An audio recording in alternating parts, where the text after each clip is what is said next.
Leo tunaanza safari ya kuelewa moja ya vita vilivyobadilisha historia ya dunia.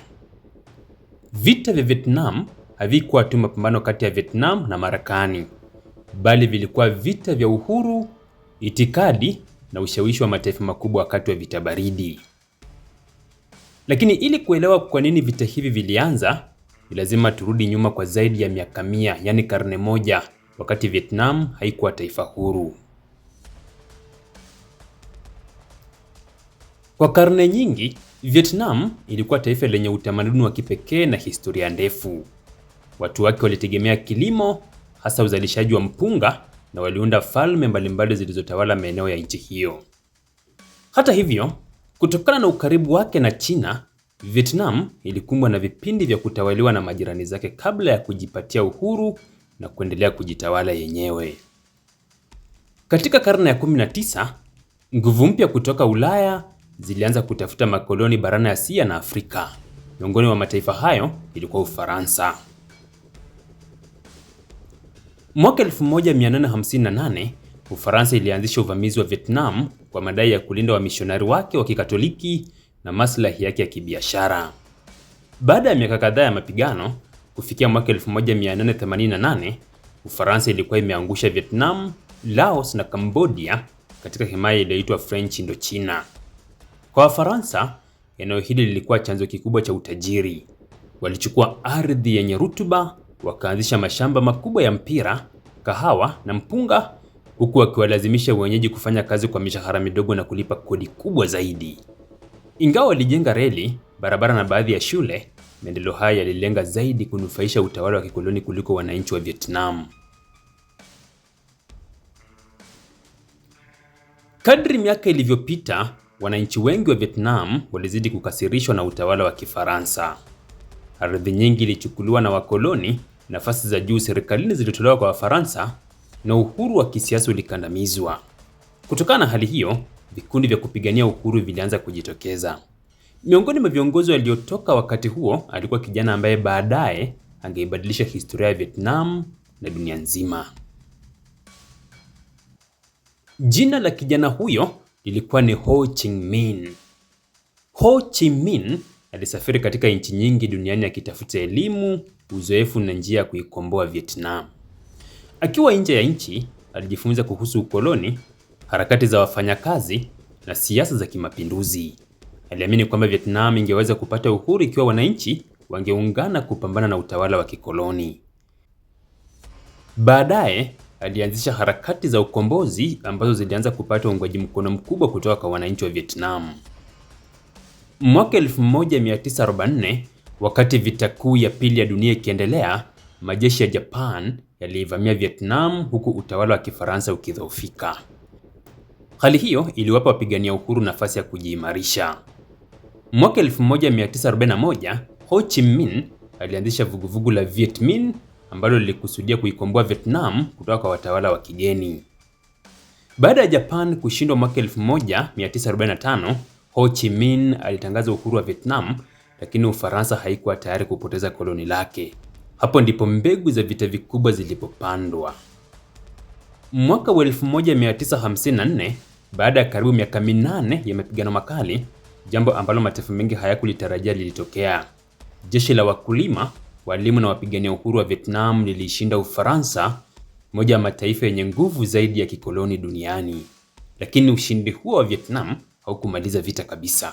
Badala yake, uliweka msingi wa mgogoro mkubwa zaidi ambao ungehusisha Marekani, Umoja wa Kisovieti pamoja na China.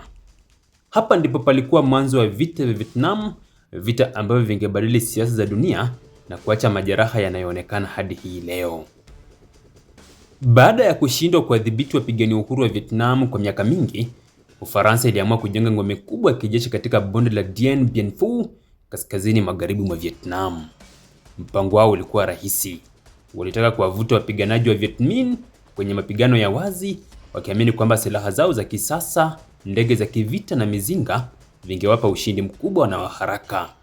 Lakini walikuwa wamekadiria vibaya wapinzani wao. Jeshi la Viet Minh liliongozwa na Jenerali Vo Nguyen Giap, mmoja wa makamanda mahiri zaidi wa kijeshi katika karne ya 20. Giap aliwaamuru wanajeshi wake kubeba mizinga mizito kupitia milima, misitu na mabonde kwa kutumia mikono, baiskeli zilizorekebishwa kubeba mizigo mizito na maelfu ya raia waliowasaidia. Hakuna aliyedhani jambo hili lingewezekana. Baada ya miezi kadhaa ya maandalizi ya siri, Viet Minh waliizunguka ngome ya Wafaransa kutoka pande zote. Mnamo tarehe 13 Machi mwaka 1954, mashambulizi makubwa yalianza rasmi.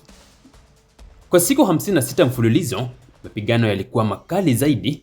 Mizinga ya Viet Minh iliharibu njia za ndege zilizotumika kupelekea chakula, risasi na msaada kwa Wafaransa, na hatimaye tarehe 7 Mei mwaka huo, Ufaransa ilisalimu amri rasmi chini ya jeshi la Viet Minh. Ushindi wa Dien Bien Phu uliwashangaza viongozi wa dunia. Kwa mara ya kwanza katika historia ya kisiasa, taifa la kikoloni la Ulaya, tena taifa kubwa zaidi, lilikuwa limeshindwa vibaya na jeshi la harakati za ukombozi, Viet Minh. Baada ya kushindwa kwa Ufaransa, viongozi kutoka mataifa mbalimbali walikutana mjini Geneva, Uswizi, katika mkutano wa Geneva wa mwaka 1954. Lengo kuu lilikuwa ni kutafuta suluhisho la kumaliza vita. Katika mkutano huo, iliamuliwa kwamba Vietnam igawanywe kwa muda katika sehemu mbili: Vietnam Kaskazini, ambayo ingeongozwa na Ho Chi Minh, na Vietnam Kusini, ambayo ingeongozwa na serikali iliyokuwa ikiungwa mkono na mataifa ya Magharibi. Mpaka wa muda uliwekwa kwenye mstari wa latitudo ya 17. Makubaliano yalieleza kuwa uchaguzi wa kitaifa ungefanyika mwaka 1956, yani mwaka mmoja baadaye, ili wananchi waamue serikali moja ya Vietnam iliyoungana. Lakini uchaguzi huo haukuwahi kufanyika. Kwa nini uchaguzi haukufanyika? Kadri uchaguzi ulivyokuwa ukikaribia, viongozi wa Vietnam Kusini pamoja na Marekani walihofia matokeo yake. Ripoti nyingi zilionyesha kuwa Ho Chi Minh alikuwa maarufu zaidi miongoni mwa wananchi wa Vietnam. Wachambuzi wengi waliamini angepata ushindi mkubwa. Kutokana na hofu hiyo, serikali ya Vietnam Kusini ilikataa kushiriki uchaguzi. Hata hivyo, hatua hiyo ilikasirisha wananchi wengi waliotaka kuona Vietnam ikiwa taifa moja. Hivyo, mgawanyiko ukaendelea kuwa mkubwa zaidi. Miaka hiyo ilikuwa kipindi cha vita baridi ambapo ilikuwa imeshika moto zaidi. Marekani na Umoja wa Kisovieti walikuwa wakishindana kusambaza mifumo yao ya kisiasa duniani. Marekani iliogopa kwamba Vietnam Kaskazini, ikiwa chini ya utawala wa kikomunisti, ingeifanya Laos, Cambodia, Thailand na hata mataifa mengine ya Asia kufuata mfumo huo. Hii ndio ilikuwa nadharia iliyojulikana kama domino theory. Kwa sababu hiyo, Marekani ilianza kuipatia Vietnam Kusini fedha, silaha, mafunzo ya kijeshi na washauri wa vita.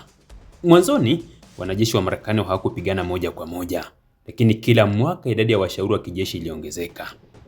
Huo ulikuwa mwanzo wa ushiriki wa Marekani katika vita ambavyo baadaye vingehusisha zaidi ya wanajeshi 500,000. Wakati huo huo, wapinzani wa serikali ya Vietnam Kusini waliunda kundi lililoitwa National Liberation Front, maarufu kama Viet Cong. Kundi hili lilipokea msaada kutoka Vietnam Kaskazini. Viet Cong walitumia mbinu za vita vya msituni. Walichimba maelfu ya kilomita za handaki chini ya ardhi, walifanya mashambulizi ya kushtukiza usiku, walitega mabomu ya ardhini na mitego ya mianzi yenye ncha kali, na baada ya kushambulia, walitoweka msituni kana kwamba hawakuwahi kuwepo. Mbinu hizi ziliwapa faida kubwa dhidi ya majeshi yaliyokuwa na silaha za kisasa, lakini yasiyoifahamu vizuri mazingira ya Vietnam. Mwanzoni mwa miaka ya 1960, hali ilizidi kuwa tete zaidi. Mashambulizi ya Vietcong yaliongezeka kila kukicha. Serikali ya Vietnam Kusini ilianza kupoteza udhibiti wa maeneo mengi ya vijijini.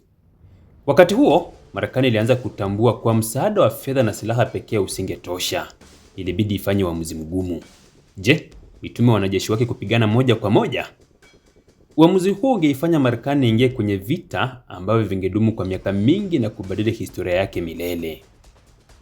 Baada ya ushindi mkubwa dhidi ya Ufaransa katika Dien Bien Phu, wengi walidhani amani ingerudi Vietnam, lakini badala yake nchi iligawanywa vipande viwili, uchaguzi ukahairishwa na mataifa makubwa yakaanza kuingilia mgogoro, na taratibu Vietnam ikageuka kuwa uwanja mkuu wa mapambano ya vita baridi.